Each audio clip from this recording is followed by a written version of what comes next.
Olá, sejam muito bem-vindos a mais uma aula de Direito Penal. Eu sou a professora Débora Botan e tenho grata satisfação em poder conduzi-los na aula de hoje. O tema a ser estudado é favorecimento pessoal. O crime de favorecimento pessoal é um dos crimes que está elencado no rol dos crimes praticados contra a administração da justiça. Então, muito se fala em favorecimento pessoal e favorecimento real, ok? Nós sempre estaremos diante do crime de favorecimento pessoal, crime disposto no artigo 348 do Código Penal. Então, nós sempre estaremos diante do 348, favorecimento pessoal, quando o auxílio recair sobre a pessoa do criminoso. Quando o agente auxiliar autor de crime a subtrair-se à ação da autoridade. Quando, por exemplo, o agente esconde o criminoso em sua residência para que a polícia, para que a autoridade judiciária não o encontre. Isso é favorecimento pessoal. De outra sorte, nós temos o favorecimento real. O favorecimento real, ele não recai sobre a pessoa do criminoso, não recai sobre o autor do crime, recai sobre o proveito do crime. Favorecimento real compreende o quê? A conduta de auxiliar, de ajudar, tornar seguro o proveito do crime.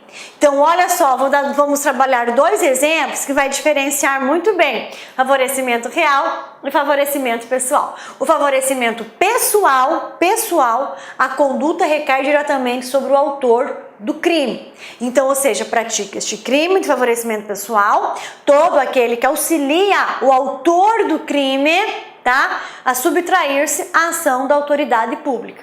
Ok, favorecimento pessoal. Quando você, por exemplo, esconde autor de crime em sua residência, transporta autor de crime de uma cidade para outra, tudo isso para que ele furte-se à ação da autoridade pública. Muito bem. E favorecimento pessoal? Favorecimento real, professora? Quando que teremos o favorecimento real? Quando o favorecimento recair sobre o proveito do crime. Imagine só, o agente furta um veículo, o agente furta uma bicicleta, furta uma motocicleta, furta laptops, né?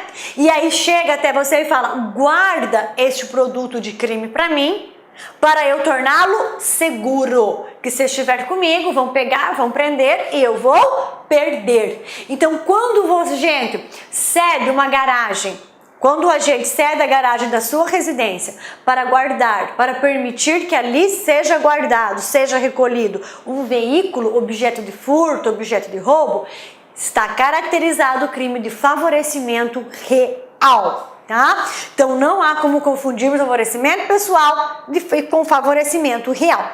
A aula de hoje nós vamos focar em favorecimento pessoal, ok, galerinha? Então vamos lá. Olha só, favorecimento pessoal.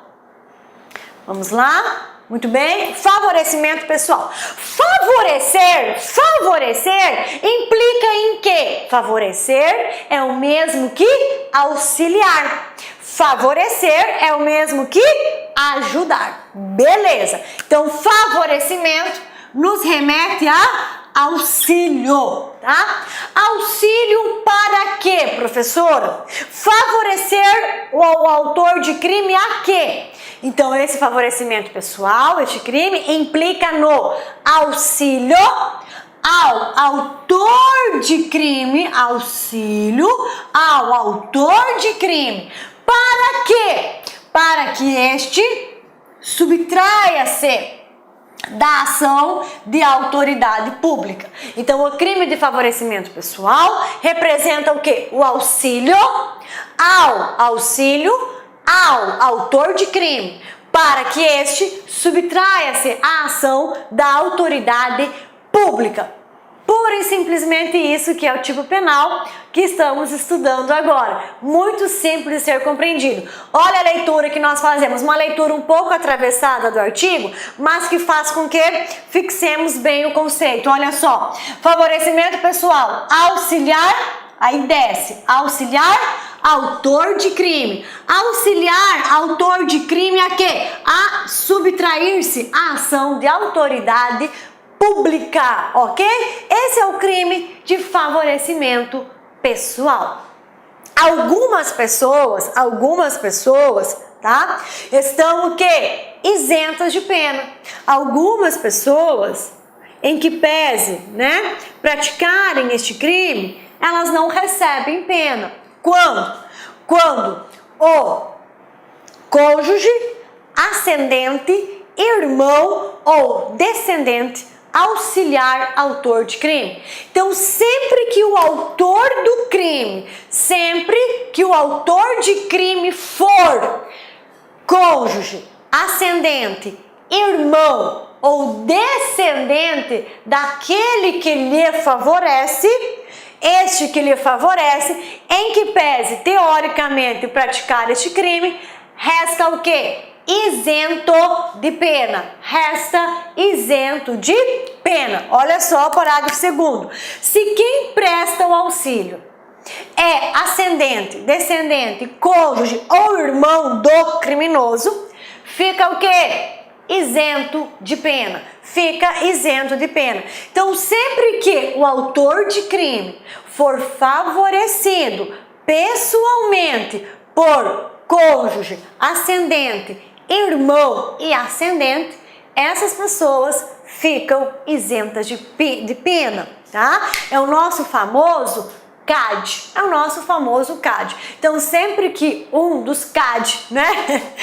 Sempre que alguém que estiver incluído aqui no CAD favorecer o criminoso, este não responde pelo crime do artigo 348, tá?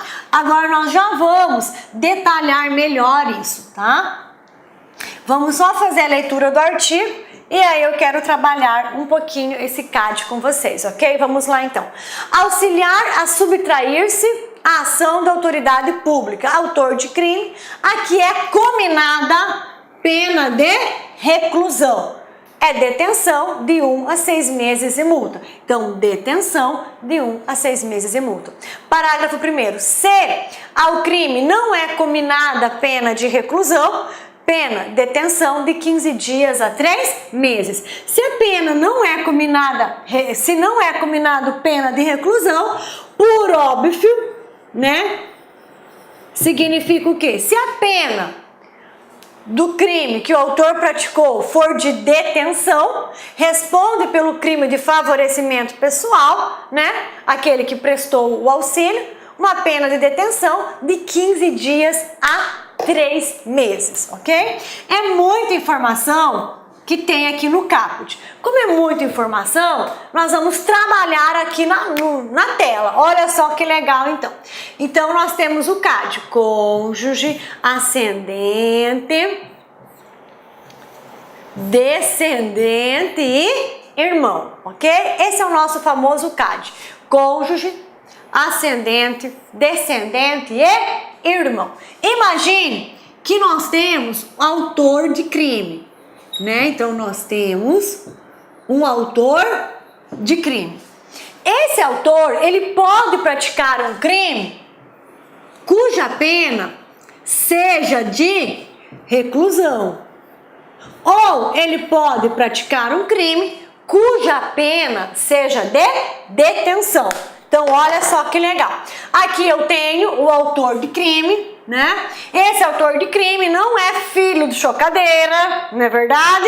Então, esse autor de crime, ele tem o quê? Ele tem um ascendente, ele tem, possivelmente, ele tenha um descendente, possivelmente ele tenha um irmão e possivelmente ele tenha um cônjuge, ok? Então, esse autor de crime é uma pessoa sozinha, desgarrada no mundo, tá? Possivelmente ele tem um cônjuge, ascendente ele tem, né? Descendente e irmão. Ok. Imaginemos, vamos trabalhar duas hipóteses. Imaginemos que esse autor de crime, praticou qual crime, professora? Furto. O crime de furto do 155, ele é penado com reclusão. Ok? Ele é penado com reclusão. Imaginemos que esse autor de crime pratica um furto, logo após a prática do furto, ele corre até o seu cônjuge, ele corre até seu ascendente, ele corre até seu descendente, ou ele corre até seu irmão e fala: olha, acabei de praticar um furto, a autoridade policial está na minha cola, e aí, preciso que você me esconda. O cônjuge, ascendente, descendente, o irmão fala: beleza, entre aqui e esconde, auxilia esse autor de crime a subtrair-se, a furtar-se da ação da autoridade pública. Ponto final. Em tese, esses aqui praticaram ou não praticaram auxílio ao autor de crime? Praticaram, professora? Em tese, praticaram.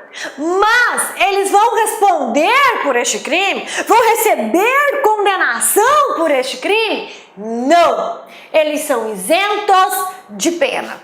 Todos esses são isentos de pena, ok? É uma escusa absolutória. Então, quando é o cônjuge, ascendente, descendente, o irmão que presta ao autor do crime para ele furtar-se a ação da autoridade pública, o Estado enxerga como se não tivesse existido este crime. O Estado enxerga como se não tivesse existido o crime do artigo 348 de favorecimento pessoal. Muito bem, professora. Compreendo. Agora, vamos além. Por que o Estado enxerga dessa maneira? Por que o Estado fala que o CAD está diante de uma escusa absolutória? Por que o Estado não enxerga o crime de favorecimento pessoal quando realizado por um desses quatro aqui? Por quê? Porque o Estado fala o seguinte: olha, quando o cônjuge está auxiliando o autor de crime, propriamente dito, o cônjuge não está auxiliando só o autor do crime, o cônjuge está protegendo a si próprio também.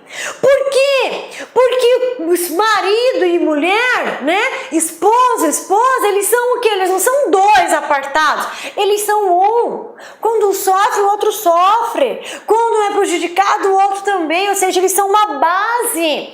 Então o Estado fala: peraí, quando o cônjuge está auxiliando o autor de crime, o cônjuge não está auxiliando o autor de crime de maneira isolada, ele está se protegendo também, e não protegendo só o autor do crime.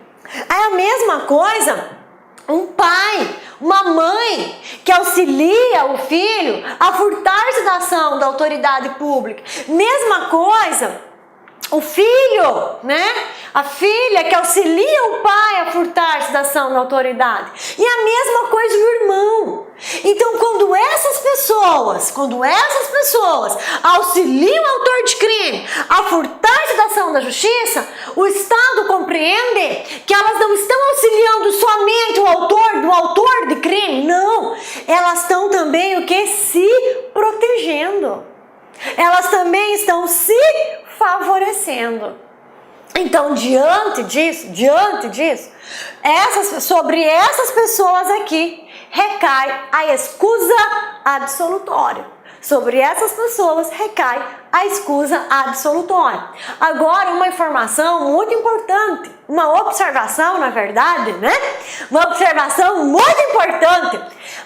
Essa escusa absolutória, a escusa absolutória que recai sobre essas pessoas, só há no crime de favorecimento pessoal. Essa escusa absolutória que recai sobre o CAD ela só tem aplicabilidade no crime de favorecimento pessoal. No crime de favorecimento real, não há essa escusa absolutória. No crime de favorecimento real, não há essa escusa absolutória. Então, se um pai guarda em sua residência uma motocicleta que ele sabe que o filho furtou, o pai responde por favorecimento real. Beleza? As escusas absolutórias referentes ao CAD somente são aplicáveis no crime do artigo 348, no crime de favorecimento pessoal. Belezinha? Belezinha. Muito bem. Agora, galerinha, vamos ver referente à pena, ok? Referente à pena.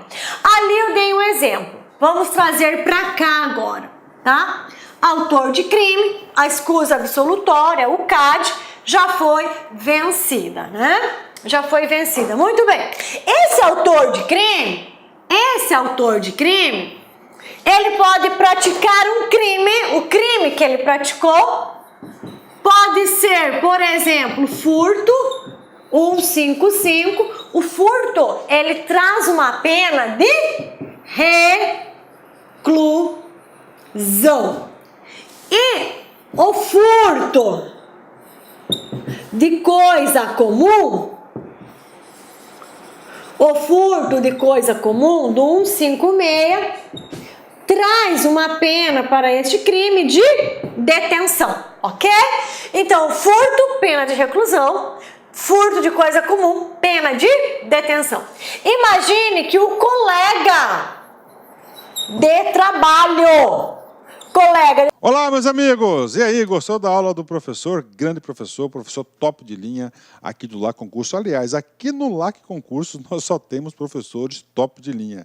Quer assistir o final dessa videoaula? Aliás, quer fazer o nosso super curso básico da Polícia Civil de Santa Catarina 2017, convido vocês a acessar laconcurso.com.br. Nós temos esse curso. Só professor top de linha. Esse curso custa apenas 10 parcelas de R$18. É o melhor custo-benefício do mercado. Você pode se matricular sem medo de ser feliz. Tá certo, meus amigos? Então espero vocês aí no LAC Concursos. Um forte abraço, fique com Deus. Tchau, tchau. Clique lá